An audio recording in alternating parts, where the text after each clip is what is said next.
Not a good look here for Aaron Rodgers, and not a good look here for the New York Jets as well. The Athletic came out with a pretty damning report about the New York Jets season and Robert Saleh's tenure as head coach, but I don't want to pay attention to that right now. I want to take a deeper dive into the dynamic between Aaron Rodgers and Zach Wilson specifically.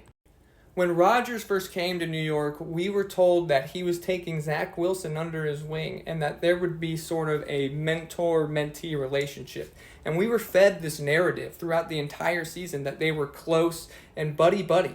It turns out that just wasn't really the case. And when Rodgers went in for midseason surgery, threatening to come back, it turns out he stopped talking to Zach Wilson as a whole and completely cut off their communication. I feel for Wilson because even though he didn't play up to the standard that he was expected to play at, he was still put into some pretty unfair situations by his coach, a coach who did not have much control over that locker room and did not have the respect from the team.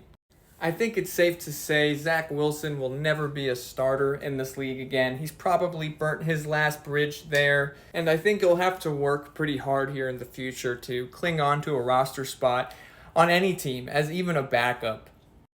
And it's pretty crazy to think about how different things could have been if things went to plan.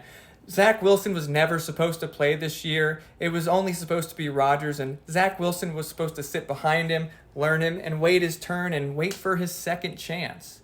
But in typical Jets fashion, everything blew up in their faces. Zach Wilson was thrust into the starting role before he was ready, and he had no help or communication with Rodgers whatsoever.